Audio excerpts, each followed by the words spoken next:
A flight attendant acted aggressively toward a black CEO, but the incident was captured, and the evidence immediately exposed the crew's misconduct. A flight attendant sprayed boiling water on the black CEO, thinking no one would notice. He didn't realize the burn marks would become undeniable evidence. Subscribe if you believe arrogance always collapses when truth leaves a mark. The metal tray tilted too fast. Boiling liquid surged over the rim of the pot and splashed across Kael Merrin's right hand and thigh before his reflexes could even react. The scalding hiss of steam was drowned only by the sharp intake of breath that escaped his clenched jaw. A few passengers gasped, the sharp screech of a woman from farther back slicing through the cabin's otherwise padded hush. The smell of mint, burned fabric, and scorched skin filled the air like a cruel perfume. Kael didn't scream. He inhaled through his teeth, shoulders locked. His hand, the dominant one, throbbed red instantly, raw and blistering in uneven patches. The pain was white-hot and immediate, but his composure didn't shatter. Not yet. Darven Krohl, the tall, silver-haired flight attendant who had delivered the steaming pot with uncharacteristic carelessness, feigned a stumble. "My apologies, sir," he said flatly, bending over to retrieve the now empty pot as if he'd merely spilled wine on a tablecloth. Kael met his eyes. Darven didn't look surprised. Not guilty, just detached, as if this outcome had been forecasted. "I didn't request tea," Kael said, voice quiet but firm, pain rumbling beneath the surface like thunder behind glass. His suit, navy, collarless, discreet, was already darkening, moisture spreading from thigh to knee, threads unraveled. The high-tech fibers laced into his custom travel attire blinked faintly from heat-triggered sensors, recording everything. Renick, the younger attendant, bolted forward with a towel that might as well have been made of air. "We're so sorry." He slipped. "Just turbulence," he stammered, crouching and reaching for Kael's arm with trembling fingers. "Don't touch me," Kael said, voice low and even. The man froze, towel midair, wide-eyed. Passengers around them stirred, unsure whether to intervene or not. Kael's face remained composed, his eyes scanning the faces in first class. He could feel it, eyes on him, on the leather briefcase chained to his left wrist, on the gleam of discipline in his posture. He flexed his jaw but never raised his voice, never gave them what they wanted.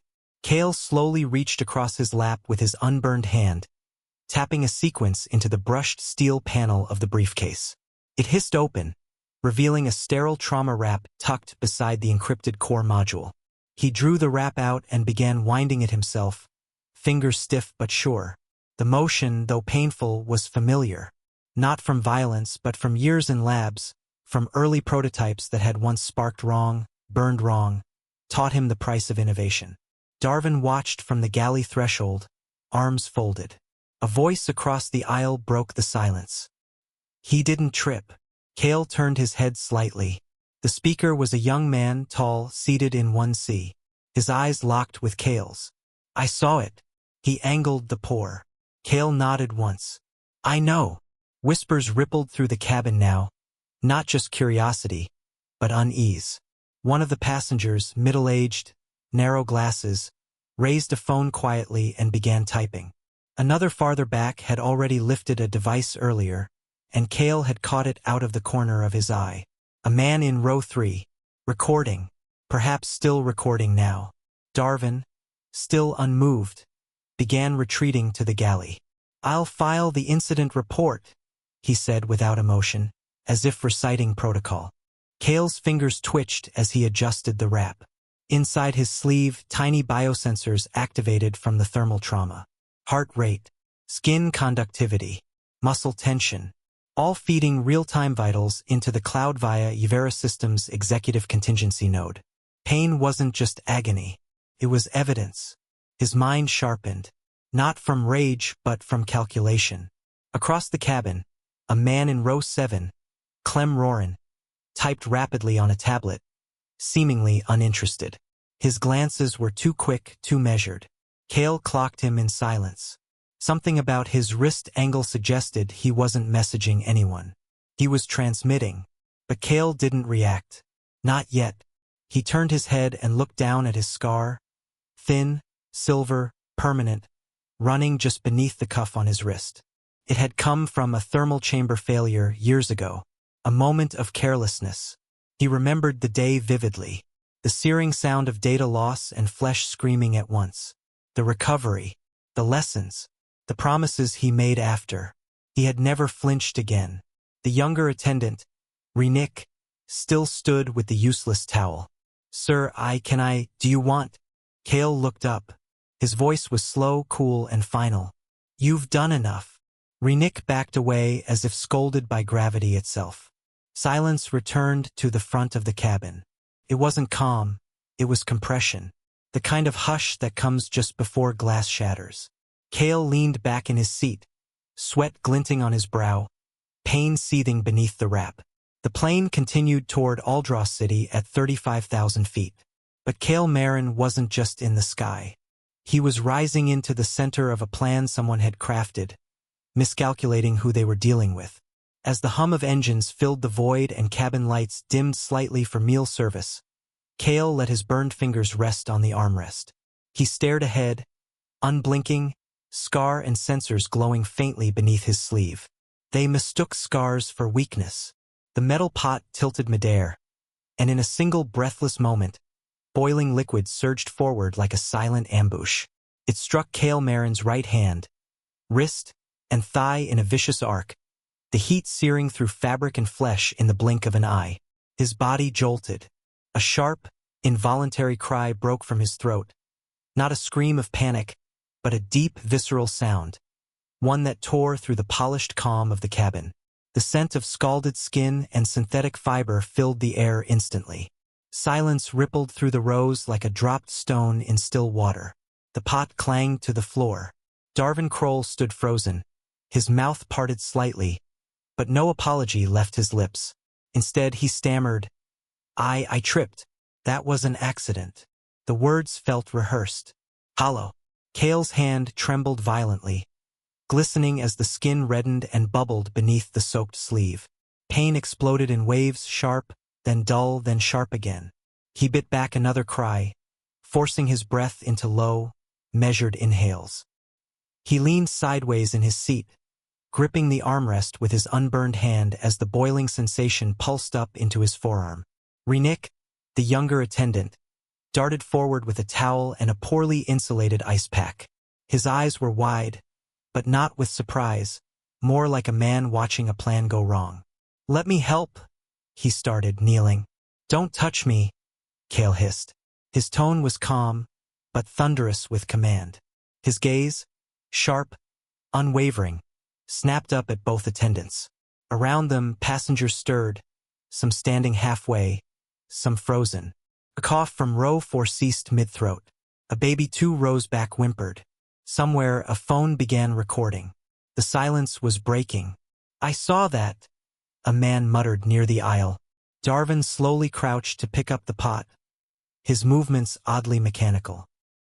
He examined the rim, wiped it with a rag from his apron, then looked back at Kael, expressionless. "Sir, I assure you," he began. "I didn't." Kael cut him off with a glance, controlled but burning. "You poured it," he said softly. "I didn't ask for anything. You poured it anyway." "I was delivering a hot mint infusion," Darven offered, holding up the empty mug with a faint tremble, as if that detail absolved him. Kael's voice lowered further. "I didn't order mint, or anything hot." His jaw clenched against the waves of pain now radiating to his elbow. Sweat slicked his temples, but his composure never cracked. Just behind him, a young woman, mid-20s, dark vest, glasses, was still holding her phone aloft. Her brow furrowed as she reviewed her video. She gasped. "He twisted his wrist," she whispered to the man beside her. "Before he fell. He angled it. He meant to spill it." Renick looked up sharply. The towel in his hands sagged as if it lost its purpose. Kael, ignoring the ice pack, leaned forward with his good hand and slowly unlatched the magnetic lock on the briefcase chained to his wrist. The chain clicked open with a faint snap. His fingers, practiced despite the tremor, accessed the biometric compartment and retrieved a sealed sterile wrap. He tore it open with his teeth and began winding it around the burn, each motion stiff, precise. The passengers began whispering again. The murmurs swelled. A boy in 1C leaned over, pushing his own medkit toward Kael. "Sir, this has numbing spray. I saw it. He didn't fall like people do. He looked like he meant it." Kael gave him a brief nod. "Thank you." His voice dropped further, laced with something deeper than anger. Not fear, not shock, calculation. Renick stood up, his hands now fidgeting in rapid, anxious circles. "We need to report this to the captain," he mumbled, almost to himself. Kael didn't respond. He had already begun recording voice notes, syncing the timestamp with the thermal sensors embedded in his sleeve, smart fabric that recorded temperature spikes, galvanic skin response, and motion telemetry. Every spike of pain, every flinch was data, and data was truth. Darven walked slowly back toward the galley, muttering about needing to file an incident report. But instead of pulling out a tablet, he reached for a damp cloth and began wiping the pot again. Then, casually, deliberately, he peeled off the printed label from its base and slipped it into his apron. Kael watched with his peripheral vision. His chest rose and fell evenly, but his thoughts were no longer about pain. They were about patterns. This wasn't improvisation. This was choreography. Someone had authorized this. He tapped his armrest once, activating a low-frequency signal that synced his biometric data to a secure cloud node. The burns would speak later, in temperature patterns, in splash geometry, in timestamps stitched into the nanothread lining of his pants. He turned his face toward the aisle, watching Renick pace. The attendant was now visibly sweating, muttering something about the clearance came from. Before catching himself, that slip was all Kael needed. This wasn't a rogue act. There was a chain of command. In that moment, Kael Merrin understood the game. They thought pain would unmake him. They thought boiling skin would trigger panic. But pain was familiar. He'd lived through electrical fire in a lab once. He'd carried loss sharper than any flame. He didn't recoil, he recorded. That was who he was. And they'd forgotten that. The woman in row 3 finally stood. "Sir?" she said softly, holding up her phone. "I have the video." Kael looked at her, nodded once, and took the device. As he pressed play, his eyes remained cold, still. In slow motion, he watched the pot rise, watched the subtle twist of Darven's wrist, watched the perfect angle, too precise for clumsiness. He exhaled slowly. The water wasn't the real burn. It was the lie that scalded deepest. The scream hadn't even finished echoing when Renick dropped to his knees, clutching a pair of half-melted ice packs as if they could undo what had just happened. His hands trembled, not from compassion, but from panic, a cold, calculated sort of fear that came not from witnessing pain, but from realizing a plan had gone too far. "Sir, please, let me," Renick stammered, reaching toward Kael. "Don't touch me." Kael's voice, though taut with pain, cut through the cabin like glass. His right hand, scorched and blistering, hung rigid at his side. The sharp sting of boiling liquid still coursed up his forearm and across his thigh, but Kael's expression was already shifting, from agony to awareness. His eyes scanned the cabin like a tactician, noting every startled face, every shifting shoulder, every half-raised phone in trembling hands. From the forward galley, Darven's voice rang out, almost too casual. "I'm just filing the report," he called over his shoulder. But instead of opening a form or logging an entry, he began scrubbing the countertop feverishly with a damp cloth. With each motion, he erased evidence, the pot's placement, the droplets, the scorched residue. Kael's gaze narrowed. Then Darven reached down and peeled a small silver sticker off the pot's handle. It was the temperature label. Renick stayed crouched beside him, still trying to look like a flight attendant tending to an emergency rather than a co-conspirator caught mid-scheme. His breathing grew shallow. The mask of professionalism was slipping. Kael didn't flinch. He didn't shout. He merely turned his head toward the armrest and, with his uninjured hand, tapped a biometric panel embedded in the clasp of his briefcase. A soft click.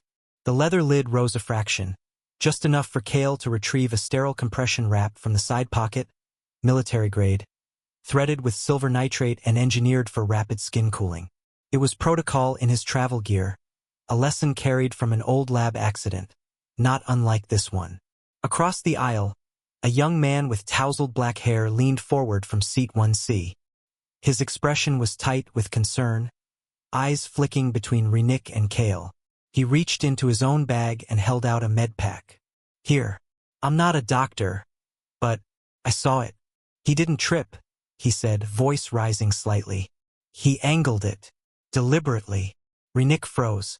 His hand, still holding the limp ice pack, hovered above the seat like it no longer knew its purpose. Kael took the med pack with a nod but didn't answer. His mind was already ahead, running calculations not of physics, but of consequence. As he wrapped his wound with a slow, deliberate motion, he spoke, not to Perrin, not to Renick, but almost to himself. They're not here to serve, he murmured. They're here to provoke. Around him, murmurs rippled through the cabin like the pressure drop before a storm.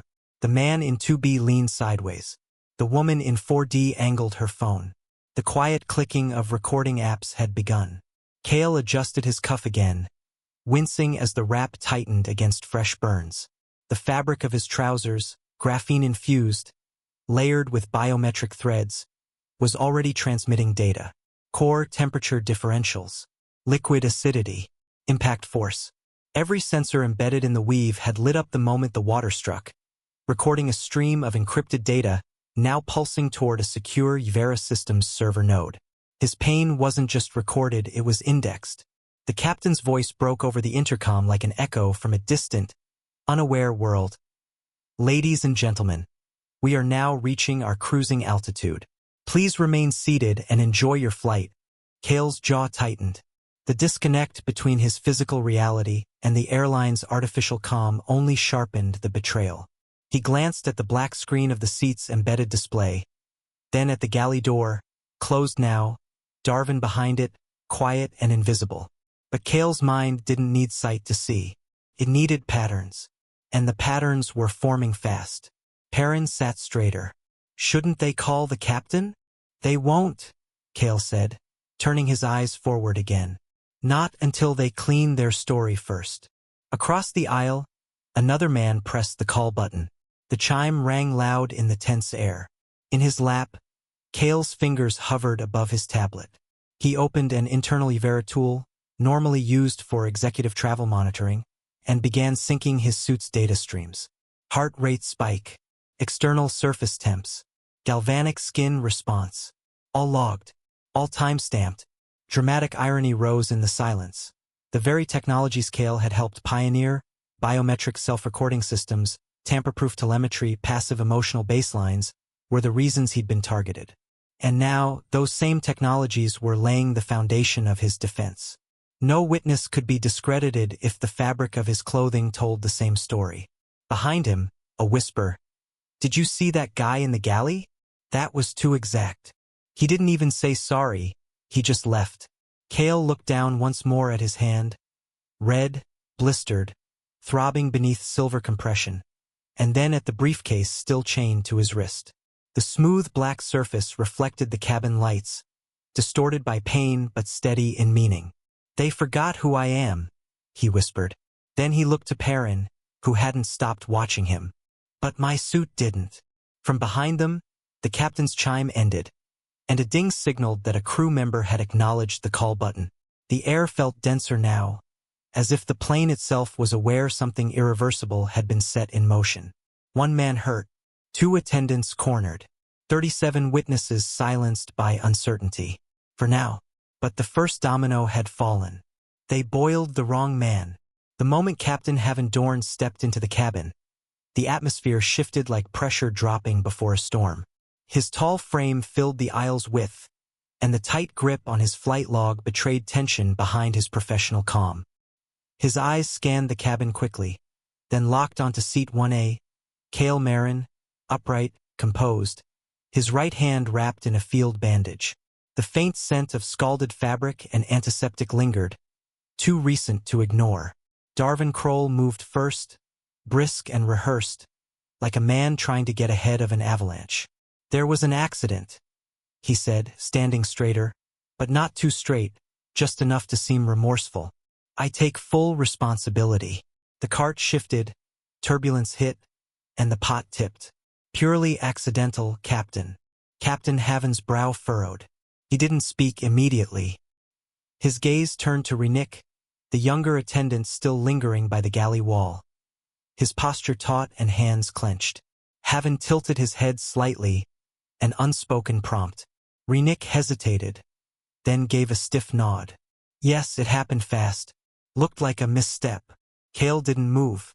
He sat still as a sculpted witness, legs crossed, sleeve tugged slightly upward to avoid the bandage touching the scorched fabric beneath. His voice, when it came, was calm and devoid of performative outrage. "Captain," he said, turning slightly to the woman in row 3. "Would you mind sharing that video you recorded earlier?" The woman, early 30s, blazer draped over her knees, phone already in hand, nodded and leaned across the aisle. "Of course." She tapped twice, selected AirDrop, and within seconds, Kael's tablet lit up with the incoming file. He didn't thank her aloud. Instead, he opened the file, scrubbed the timeline forward with his uninjured hand, and turned the screen toward the captain without another word. The footage played in near silence. Only the hush of circulating air and a faint click from someone adjusting their seatbelt punctuated the cabin. Darven appeared on screen, approaching Kael with a pot that shimmered from internal steam. The moment looped slowly. Darven's feet stable, posture controlled, then the unmistakable twist of his wrist, not from turbulence, but intention. The boiling stream veered sharply, too accurately, landing on Kael's exposed hand and lap. Even in slow motion, his body flinched sharply, but he remained upright, gasping but not flailing. The pot didn't slip. It was tilted. Captain Haven leaned forward, expression unreadable. But as the footage continued, the change in his face was visible. His brows drew together, his jaw clenched, the subtle animation of trust drained into the creases of suspicion. Darven's narrative had unraveled with pixelated precision. Kael stood at last, slow but steady. His injured hand trembled, but the rest of him did not. He held the captain's eyes. "You can either file this as an equipment accident," Kael said, voice steady as if rehearsed, "or as an assault against a federal contract holder." The words were measured, clinical, and utterly disarming. The captain blinked. His mouth opened, then closed again. He was still holding his flight log, but now his knuckles had whitened around it. "Federal?" he asked, tone shifting, no longer just procedural but alert. Kael nodded. "That case," he said, tilting his head slightly toward the leather briefcase chained to his left wrist, "contains proprietary encryption modules currently under protection from the Viral Accord." A silence descended like fog rolling through a field. Renick's mouth parted slightly, color draining from his cheeks. Darven's stance faltered. His shoulders sank just a fraction, but the guilt rang louder than any confession. Whatever internal briefing they had received clearly hadn't prepared them for this level of protection. The cabin seemed to lean in, every passenger sensing something enormous had just shifted. Kael stepped forward, his posture unyielding. "I'll assume you didn't know that when you boiled my skin." The words struck like a gavel, not shouted, just spoken with surgical clarity. Captain Haven took a half step back, recalibrating everything. He scanned the passengers, noted their eyes watching, phones ready, tension crackling. He looked again at the bandage on Kael's hand, then the screen paused at the precise moment of the wrist twist. Then at Darven, who now looked more like a man waiting for judgment than issuing reports. "We may need to land early," Haven said at last, tone cautious, but authoritative. Kael's response came instantly, a final countermeasure. "No," he said, eyes locked on the captain's. "Let it fly.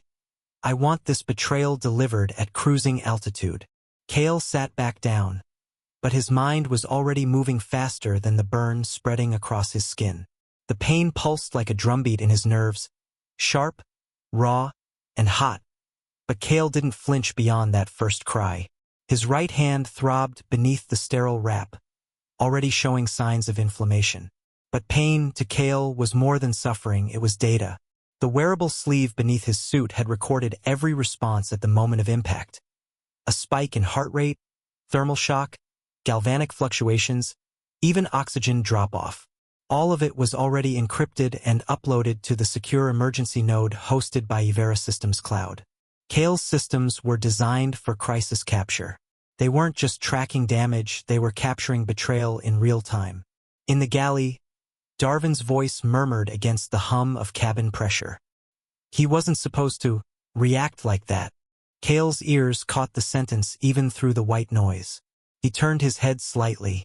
Darven's back was to him, shoulders rigid, whispering fast to Renick. The younger attendant was pacing in small, frantic loops, hands fidgeting with his apron string. "You said someone cleared it," Renick hissed. "I wouldn't have if I'd known it was him." Kael's gaze narrowed. Cleared it? There it was. The phrase. Not a slip. A confirmation. This wasn't a random incident. It wasn't a clumsy mistake or an overzealous attendant playing power games. Someone had given an instruction. A green light. A deliberate nod from higher up. The burn hadn't just been poured. It had been authorized. He didn't need confirmation. He already had it. A quiet vibration ticked against his lap. Kael tapped the secure side screen of his briefcase with his left hand, still functional. A message appeared from the Ivera internal channel, coded, secure, and coming from the passenger in row 6. The name listed was Corlin Veer. But Corlin Veer wasn't just a passenger. He was Kael's legal strategist and ethics advisor, embedded under alias for this flight. Corlin. Clear sabotage. Clem is transmitting. We're on record. Kael's eyes lifted slightly, scanning the rows ahead. Clem Roran. The man across the aisle, hunched casually over his tablet. Too casual. He hadn't moved during the entire incident. Not a glance. Not even a flinch. Now Kael saw it. The tablet wasn't just being used. It was broadcasting. A faint blue LED blinked beneath the edge of its casing. Irregular. Pulsed. Transmission signal. Kael adjusted in his seat, concealing the motion with a slow exhale. He's tracking vitals, Kael thought. Biometric sampling in real time. They're trying to provoke a stress profile. Rage triggers. Flight or fight spikes. Anything that can be twisted into misconduct. He looked down at his trembling hand. The pain was real, but he hadn't shouted. He hadn't stood. He hadn't even demanded removal. They were expecting retaliation. They were expecting weakness. "They're testing my rage to discredit my reason," Kael whispered. His voice so low only the hum of the seat caught it. "But I've made peace with pain. Now it's their turn." He shifted again and keyed in a short sequence on the inner panel of his briefcase. The lid briefly pulsed, confirming the biometric data had matched. He didn't need to speak. The action alone signaled to Corlin in row 6 that backup protocols were live. Kael stared ahead, but behind his eyes, the blueprint had already formed. Steps, chain reactions, witnesses, logs, failures in protocol. The cracks were spreading. He didn't have to fight fire with fire. He just had to record the heat. And now the fuse was burning toward someone else's hands. "They're testing my rage to discredit my reason," he muttered. "But I've made peace with pain. Now it's their turn." The cabin pressure had stabilized just above the cloud line. But inside the aircraft, the atmosphere remained thick with unspoken accusations and invisible lines of power being redrawn. Kael Merrin didn't flinch when turbulence gave way to silence. Instead, with methodical calm, he reached across his lap and keyed a silent command into the corner panel of his briefcase using his unburned hand. The lid of the case hissed slightly as it shifted, revealing a smooth titanium interior and an embedded data ring etched with an intricate serial, his authentication key. Kael stood slowly, the stiffness in his thigh from the scald tightening with every movement. He walked toward the cockpit door, not aggressively, but with unmistakable intention. The flight attendant stationed at the curtain started to speak, but Kael raised the data ring and addressed the pilot through the intercom panel beside the door. "I'm invoking Clause 3 of the Viral Accord's Executive Transit Clause," Kael said, his voice like tempered glass. "This ring contains the authentication key. Please verify and open a secure line to groundside compliance." Inside the cockpit, silence hung for a moment. Captain Haven Dorn's voice finally replied, slightly hesitant.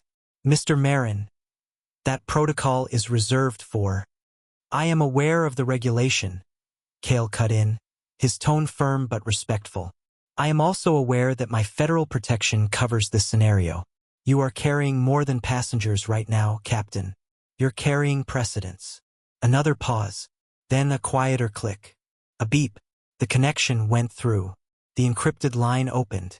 Captain Haven confirmed, "We're live." Behind Kael, the cabin buzzed with half-contained whispers. The passengers hadn't seen this kind of composure before, burned, bloodied, and yet maneuvering legal statutes with the clarity of a strategist. Meanwhile, Darven and Rennick were summoned one by one to the rear jump seats by order of the captain. Neither argued, but they moved with the unease of men who knew their story was already breaking apart. Kael returned to row 6 where Drive Corlinveer waited, posture erect, tablet open, fingers flying across the screen. The two men didn't waste time on preamble. Corlin tapped the cabin layout overlay and gestured toward the front galley. "They used Pot B," he said. "I pulled the schematic from the maintenance registry. That model doesn't cap at 175 like Pot A. It can be overridden to boil continuously." Kael's eyes narrowed slightly. "Was the override active?" "Yes. I checked the maintenance signature. That override had to be engaged manually." Kael drew a breath through his nose, steady. "Then it wasn't clumsiness," he murmured. "It was heat as weapon." Corlin nodded grimly. "It's worse than that. The unit design? Yours. Older patent line. Emergency hydration response, but with modular settings." The revelation landed like lead between them. Kael had once helped design this very galley system for use in drought relief medical flights. Rapid boil, fast reconstitution of electrolytes, adjustable for elevation variance. His innovation, now weaponized. "They used my own innovations against me," Kael whispered. His voice carried the weight of betrayal layered beneath invention. "But they forgot who wrote the blueprint." Corlin raised an eyebrow. "Can we prove it?" Kael nodded once, then tapped into his briefcase again, this time pulling up a secondary panel. "Clause 9F of the oversight provision," he muttered.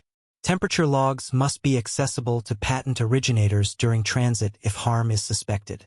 It's part of the compliance redundancy suite."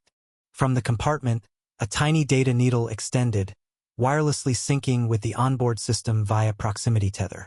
The briefcase chirped once, and the screen filled with columns of timestamp data.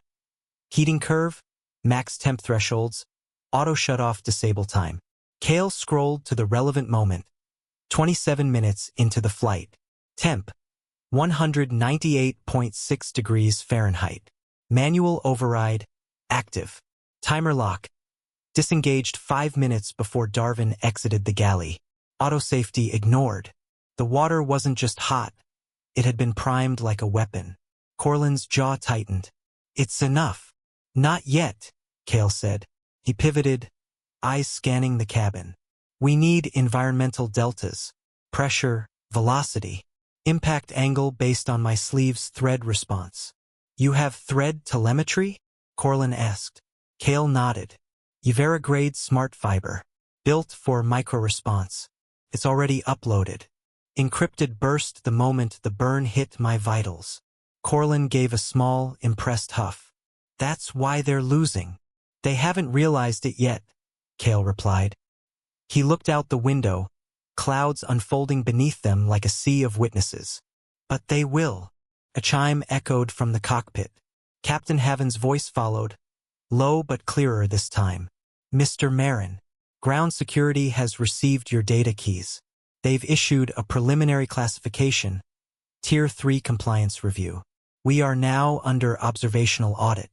Do you wish to escalate?" Kael didn't answer right away.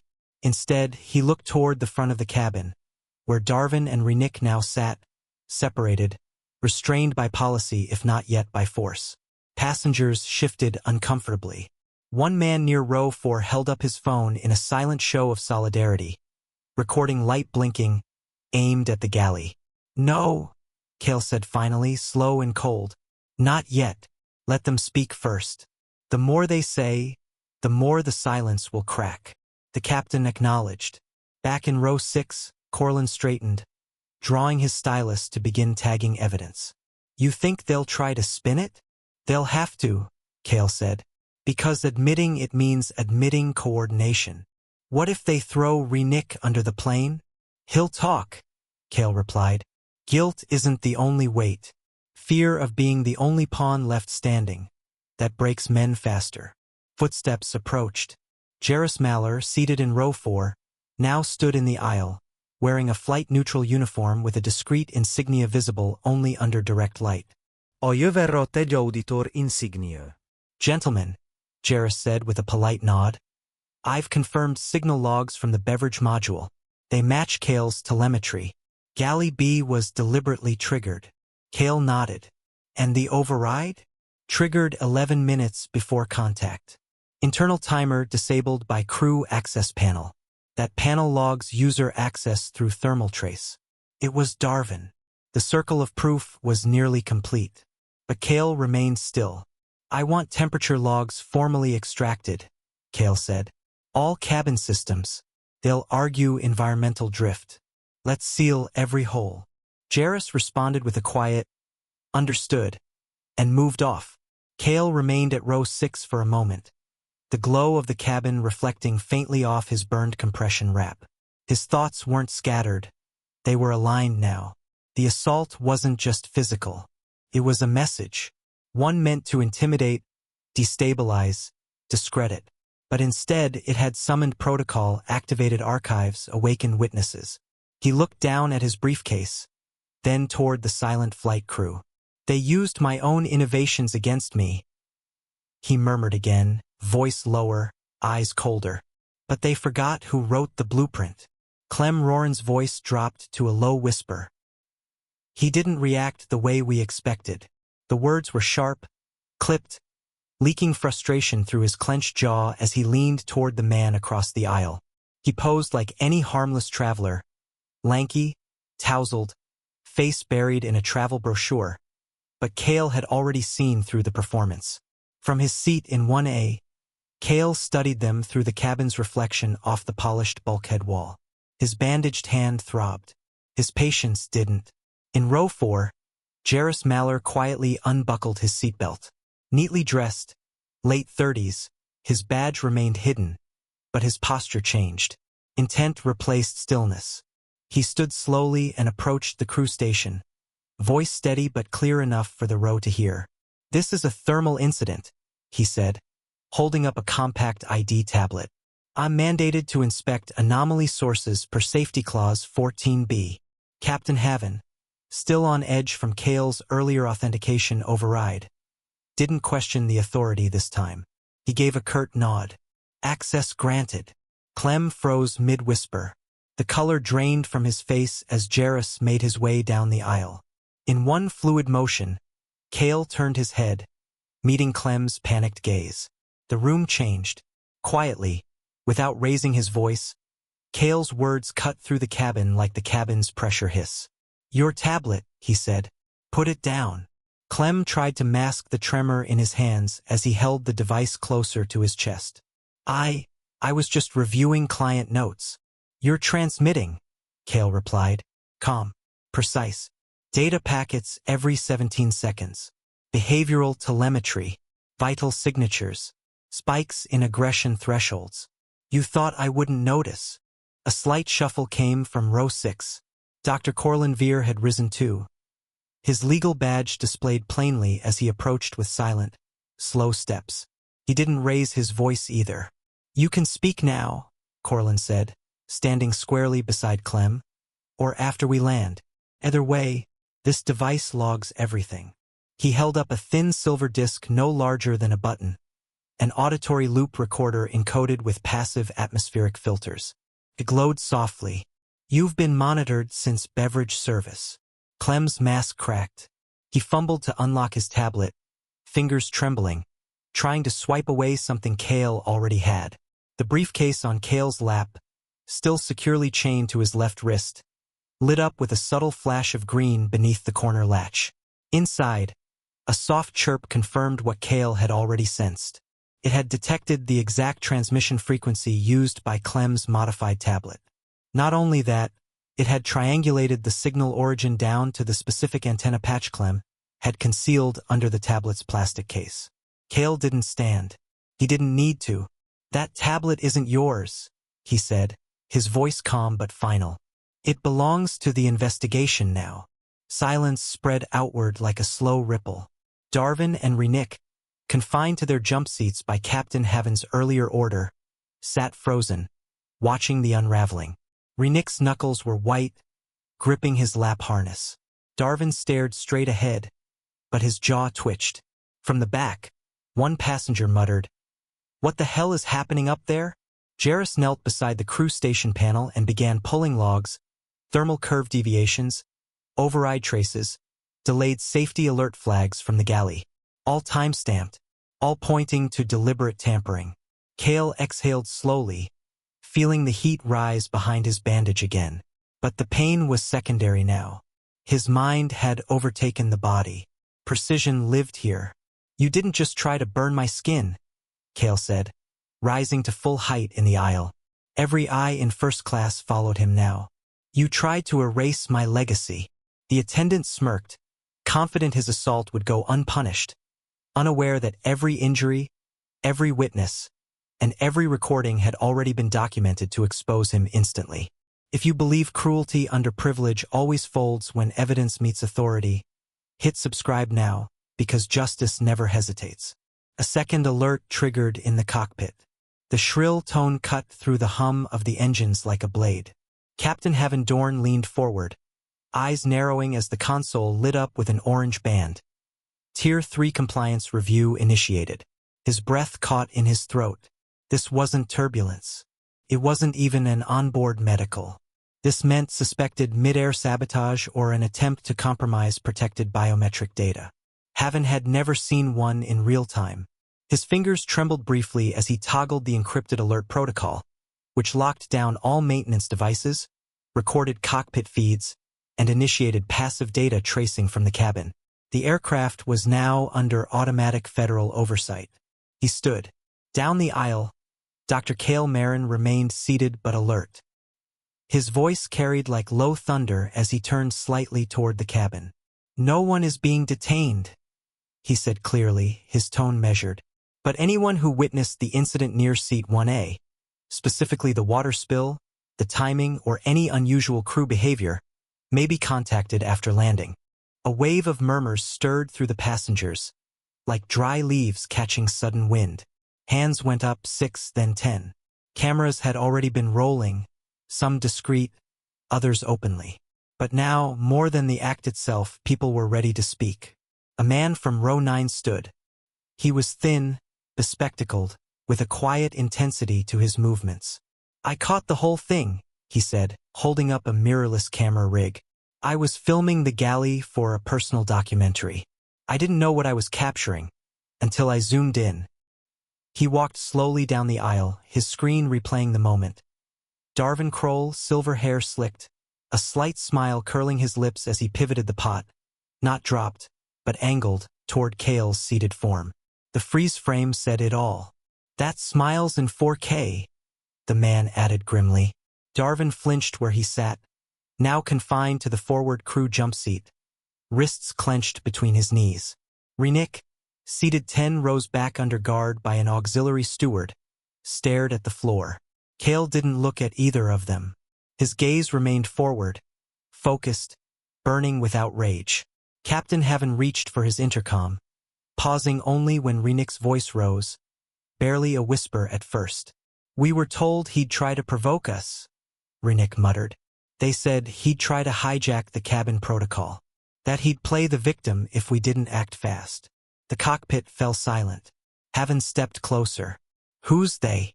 Rennick's throat bobbed. His eyes darted not to the captain, not to the passengers, but toward a man mid-cabin, Kael Merrin. Clem, still hunched over his tablet, froze. He didn't turn around, but his body stiffened with the rigidity of someone who had just become the hunted. The passengers saw it. The silence shifted into something denser. The man in row 4, Jarvis Maller, previously quiet, stood slowly, revealing a metal badge that shimmered beneath his blazer. Ivera Systems. Audit Division, he said quietly. Clem turned. You've been broadcasting telemetry bursts every 6 minutes since takeoff, Jarvis continued. The tablet case you're using conceals a modified uplink relay. No, Clem began, but his voice wavered. Kael stood. He didn't raise his voice. He didn't have to. You didn't spill water, Kael said, every syllable a stone. You spilled your entire plan across the sky. The descent into Aldros airfield had already begun, and the cabin lights dimmed just enough to cast long shadows across the aisle. Outside, the world turned gray as the aircraft veered from its standard approach path. There was no announcement, no casual banter from the cockpit, only the quiet murmur of seatbelts fastening and the rising awareness that something about this landing wasn't routine. Kael Merrin stood near the forward exit, right hand wrapped in sterile gauze, his body gently swaying with the aircraft's deceleration. The briefcase, still chained to his left wrist, hung like both a weight and a statement. His eyes didn't flinch. His voice had been quiet for the last 30 minutes, but his silence wasn't surrender, it was calibration. As they taxied past the main terminals, passengers turned to look out their windows. Instead of the bustling commercial gates, the plane rolled slowly toward a remote access point guarded by unmarked vehicles and personnel in slate-gray uniforms. No airline logo. No police insignia. Just presence. Captain Havendorn's voice crackled over the intercom, flat and professional. We will be disembarking via mobile stairway at a restricted access gate. Please remain seated until instructed. Thank you for your cooperation. He didn't mention the Aerocline Ethics Authority by name, but Kael recognized the security formation. This wasn't about airline protocol. This was about containment, integrity, oversight.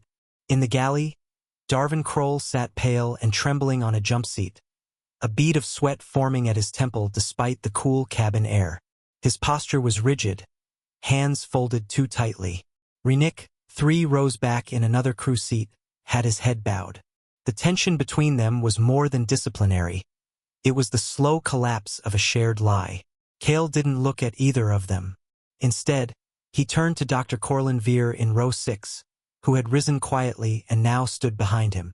Corlin tapped the tablet screen tucked under his arm, whispering, "Telemetry logs are secure. Passenger statements uploaded. Cabin temperature differential confirms your reading. They'll try to argue it was a systems mishap. They'll try to spin it as a mishandling," Corlin said aloud this time, low and firm.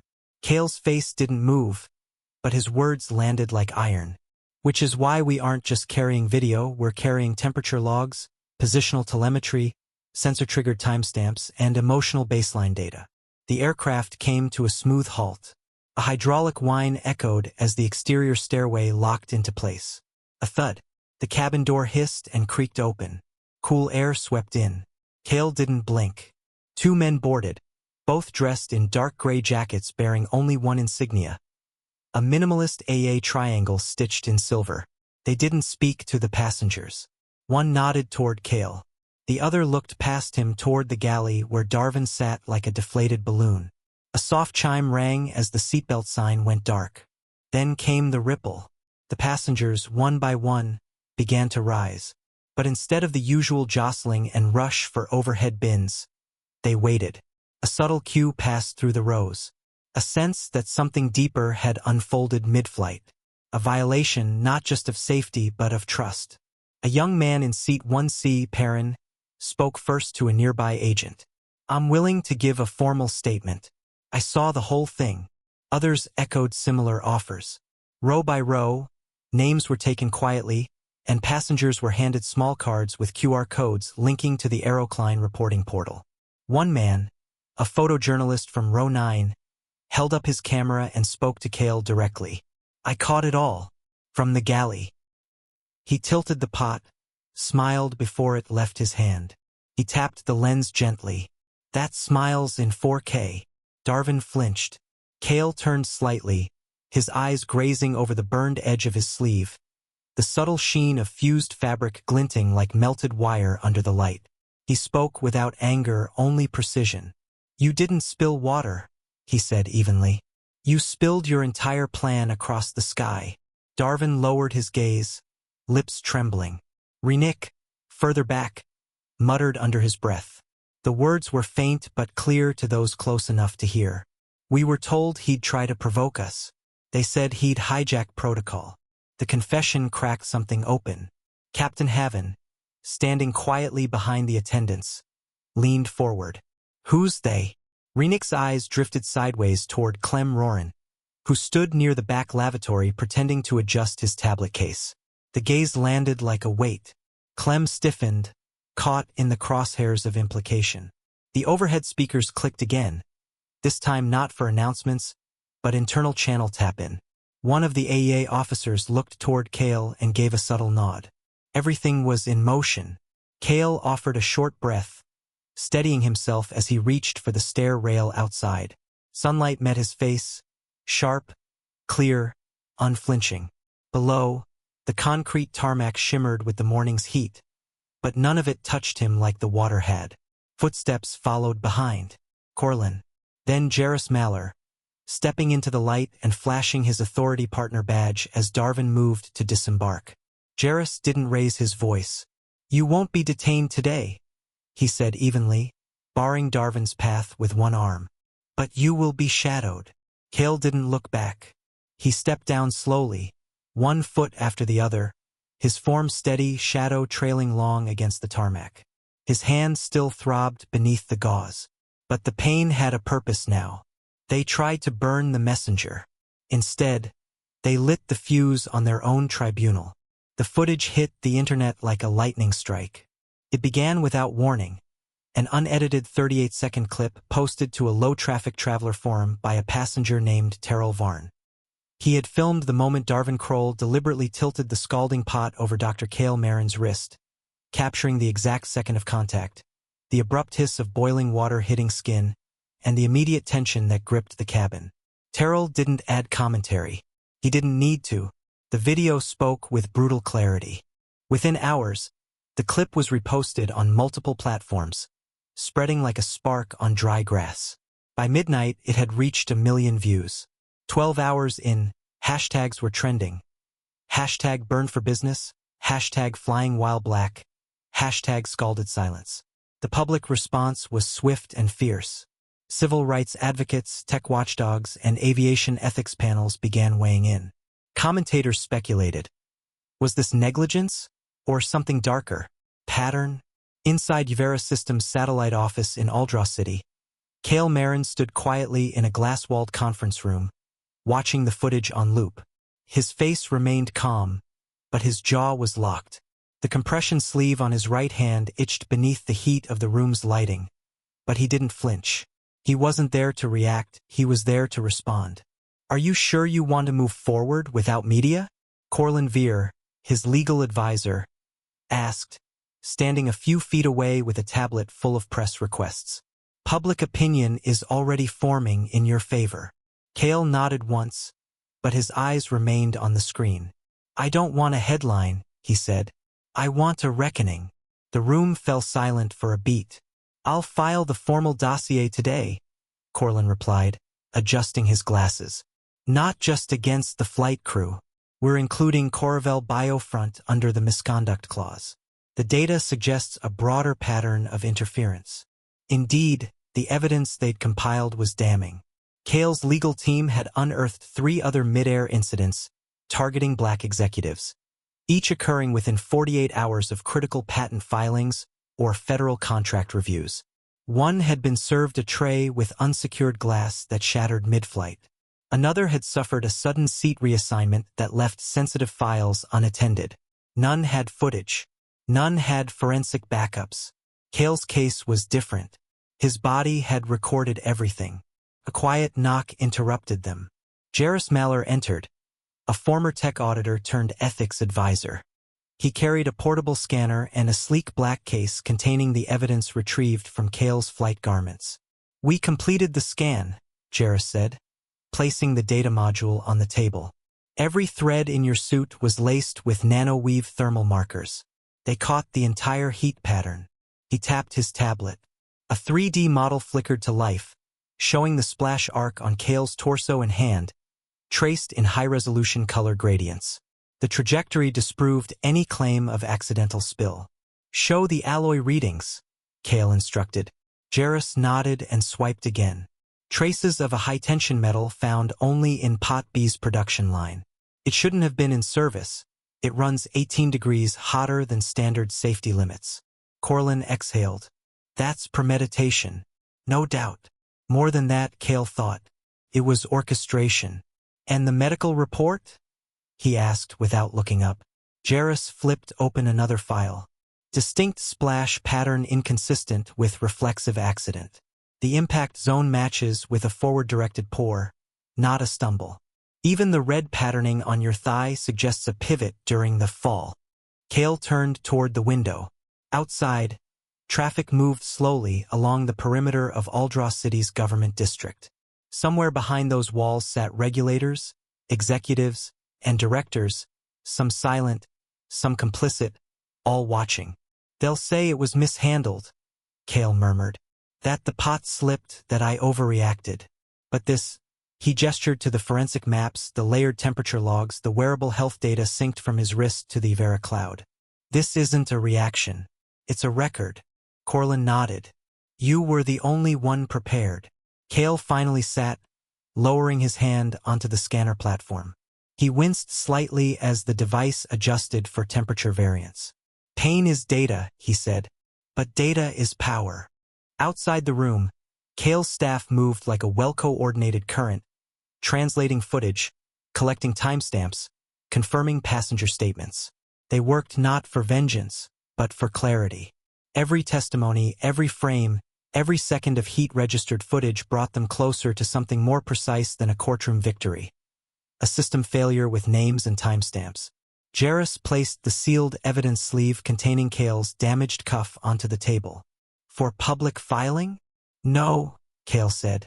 "That one stays with me for now." They all understood. The time for public release would come. But for now, the data had to be assembled, packaged, and presented in a way no tribunal could ignore. Across the hallway, a screen replayed the viral footage again. Kael heard his own scream in the distance, sharp, human, undeniable. Yet it wasn't the scream that captivated the world. It was what came after. The way he sat still, stared forward, and said nothing. That silence had burned deeper than the water. Korlin looked at him. "What do we call the report?" Kael didn't hesitate. "The testimony index. Every burn, every marker, every measurement." A few moments passed. Then, without another word, he stood and left the room. There was nothing more to say. And behind him, on the looping footage, the pot tilted once again, Darven's smile frozen in 4K. They turned his skin into testimony. The tribunal room fell into silence the moment the video ended. Kael Merrin, standing alone near the projection wall, lowered his arm slowly as the final frame froze. Darven Krohl's hand mid-pour, the boiling stream captured with harrowing clarity. The compressed glove on Kael's right hand flexed slightly, the only sign of the healing burn beneath. He hadn't looked at the footage as it played. He had already memorized every second of it. Instead, he studied the faces around the sealed tribunal table.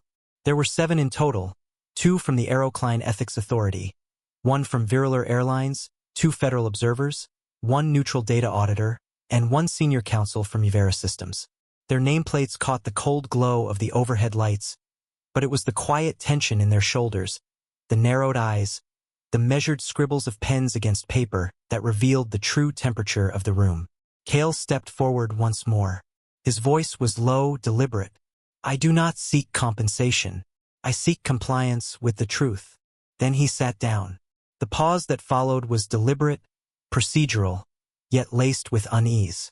The lead adjudicator, Counselor Renmarvel, cleared his throat and gave a nod to the security official by the side door. It opened. Darven Krohl was escorted in, flanked by his lawyer. He looked pale, his blazer slightly wrinkled, his composure cracked. He avoided Kael's eyes, but it was clear he'd watched the footage already. Everyone had.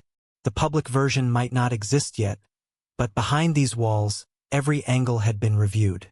Darven's lawyer, a tightly coiled man named Meyer, stepped forward. "My client." Counselor Vel held up a hand, silencing him. "We'll begin with factual review. Mr. Krohl, this tribunal has received temperature logs, device access metadata, and multiple video testimonies from passengers and staff. Before we address intent, we must establish whether the physical act itself was deliberate or accidental." The playback resumed, now in thermal overlay. The scalding heat of the liquid flared red across Kael's clothing as slow motion revealed the calculated wrist angle, the measured step forward, the near-perfect timing. The tribunal members watched in silence. One of the federal observers leaned forward, visibly disturbed. Darven cracked, not in a dramatic outburst, but in a quiet unraveling. "We were told he was dangerous," he said, his voice breaking slightly. "We were told if we acted first, we'd be protected." All eyes turned to him. Redden tried to object, but Darven pushed his hand aside. No. "Let them hear it." Kael did not move. He simply watched, his silence louder than any rebuke. Counselor Vel's pen stilled. "Who told you this?" Darven hesitated. The silence that followed seemed to stretch across the walls. The side door opened again. Renick was brought in under official whistleblower status, accompanied by a tribunal-appointed legal advisor. He looked exhausted, as if the days since landing had aged him years. He gave Kael a brief glance, guilt flickering behind his eyes, then faced the panel. "I was given a prep packet before the flight," Renick said, his voice hollow. It didn't name Mr. Merrin directly, but it described behavioral flags, terms like over-assertive, escalation potential, non-compliant with soft protocol. I didn't question it. I thought it was just safety screening. But then Darven showed me a private message sent to his account. From a Devran Hawks. The tribunal room chilled. Counselor Vel leaned forward. "Devran Hawks, are you referring to the Coravel Biofront executive?" Renick nodded. "He was the one who told Darven we'd be protected, that if anything happened, the airline would absorb the fallout, and it would help neutralize a federal threat to market symmetry. I didn't understand what that meant until now." Kael remained still. The others reacted. The Viriler Airlines representative whispered frantically to his colleague. One of the federal observers tapped an emergency review protocol into his tablet. The silence gave way to a rising murmur of urgency. Counselor Vel didn't speak right away. He simply looked down at his notes, then back at Kael. "Mr. Merrin, do you wish to add anything?" Kael stood once more. "I don't need to explain what was done," he said calmly. "You've seen it. You've heard it. The truth is not buried under debate. It's encoded in burns, in timestamps, in every line of data and every moment they hoped I'd lose control." He looked directly at Darven. "They didn't just try to hurt me. They tried to erase me, discredit me before my voice could reshape the world they feared." No one interrupted him. He turned toward the tribunal. "So no, I don't seek compensation. I seek compliance with the truth." He sat again. The ruling came 30 minutes later, read aloud with the weight of official authority. Darven Krohl and Clem Merrin were issued lifetime bans from all Viriler-operated or partnered flights, with potential federal charges pending upon completion of the behavioral influence investigation. Coravel Biofront was placed under immediate review, and all recent behavioral experimentation data tied to Protocol DAUS was ordered unsealed for public examination. The tribunal adjourned with no celebration. Kael didn't smile. He didn't need to. He stood, collected his briefcase, and turned toward the exit. As he reached the door, he spoke once more, quietly, but with unwavering finality. "Pain doesn't build power, but what you do with it, that's what rewrites the sky." The document hit the Federal Register without ceremony. No press conference. Not even. Just a digital ping that echoed across the aviation sector like a silent verdict. The Merrin Clause was now law. Inside the boardrooms of major airlines, the reaction was instant and divided. Some executives muttered about overreach. Others leaned forward, reading line by line. Clause 4.2a, Real-Time Biometric Review. Clause 6.3c, Mandated Device Telemetry for any crew-passenger altercation. Clause 9.1f, Temperature Thresholds logged in crew service units. What startled them most wasn't the scope. It was the unmistakable fingerprint of Kael Merrin on every line. The language was sharp, precise, unflinching. The same way he had stood that day on Flight 782. His bandaged hand trembling but his voice steady. "Who approved this?" Someone whispered in a risk compliance room. "A shareholder block did," came the answer. After the footage went viral. After the ethics tribunal ruling. In a high-rise office overlooking Kirinth City, Kael sat with his back to the window. He watched the first printed copy of the new guidelines sit on the conference table beside a steaming mug, mint infusion, this time truly requested. His healing hand, still wrapped in a light compression glove, hovered briefly over the page before he signed the consultation acknowledgement with a stylus. Corlin Veer entered the room moments later, holding a folder. "They're still resisting in private," he said. "I know," Kael replied without looking up. "But now they'll do it publicly." Corlin placed the folder on the table. "We've confirmed it. A whistleblower from inside Corrivel Biofront sent this." Inside the folder was a single document. Title: Protocol Douse, Behavioral Metrics Through Provocation-Induced Response. Classified internal use only. Kael read it in silence. It was clinical in tone, brutal in intent. The document detailed scenarios: thermal spills, beverage proximity aggression, passenger targeting during solo travel. It wasn't just about sabotage, it was a stress test for ethics thresholds. "They tried it on smaller entrepreneurs first," Corlin said, watching Kael's face harden. "See pages 4 through 7. Each incident tracked a behavioral score, how long before a target snapped." Kael turned to those pages. He saw the metrics: irritation thresholds, verbal escalation markers, spillage tolerance ratings. They were watching for cracks in composure, waiting for someone to lash out and fail. "But you didn't," Corlin said softly. Kael closed the folder. "That's why they failed." He stood and crossed the room to a sealed case. Inside it hung the shredded, blackened piece of his flight sleeve, the one that had soaked in scalding water, fused with sweat and microdata. It had once protected the encryption chip chained to his wrist. Now it held something else: truth.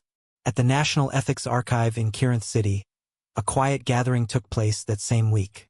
No cameras. No press. Just a few curators, a few staff members, and Kael Merrin himself. He stepped forward to the glass casing prepared for the donation. The burnt sleeve, frayed, melted in places, was positioned carefully between two preservation brackets. A digital scan of the fiber's biometric data floated beside it, silently looping through the moments of temperature spikes, galvanic response, and stress tremors. It was a map not just of injury but of restraint. A record not of fury, but of refusal. "Is this the original?" asked one of the curators, a young male assistant with wide eyes. "Yes," Kael answered. "It still carries the sequence tags. They've been verified against the flight's cabin logs." He leaned closer to the case, his reflection overlapping with the scorched fabric. Behind him, the plaque was unveiled. "They poured fire," he returned it as light. Kael didn't speak again. He didn't need to. The room stood still. Outside, the world moved on, planes ascended, systems updated, headlines shifted. But within that archive, the message endured.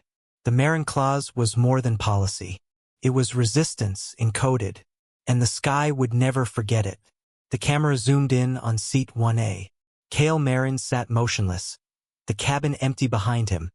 A decommissioned Viriler 782 sealed in the hangar like a fossil of unresolved memory.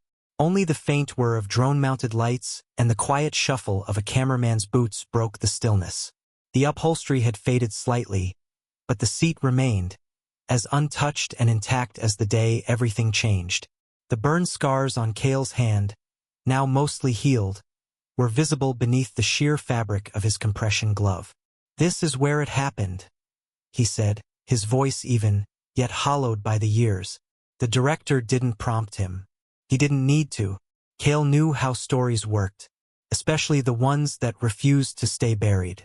He raised his right hand slowly, rotating the wrist so that the inner scars caught the light. "This healed," he said softly, "but it should never have happened.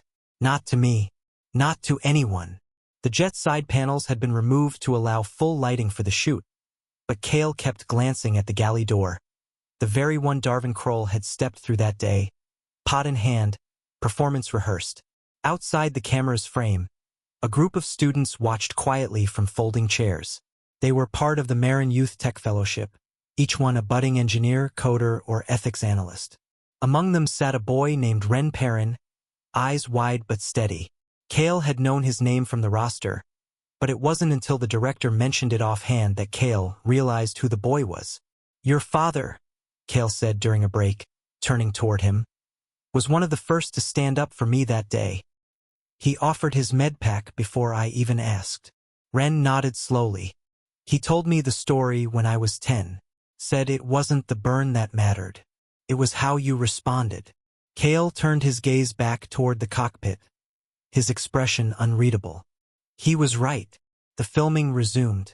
Kael didn't sit this time. He stood, one hand resting lightly on the headrest of seat 1A. "People always ask me why I didn't retaliate," he began, looking directly into the lens now. "Why I didn't file a personal civil case. Why I didn't demand headlines or punishments or payouts." He stepped forward slowly, letting the tension draw across the silence. "Because sometimes the most powerful response is recording the truth with such precision, it makes lies impossible to maintain." The lights above flickered slightly, but the silence below them remained absolute. Kael tapped a small embedded sensor just beneath the armrest.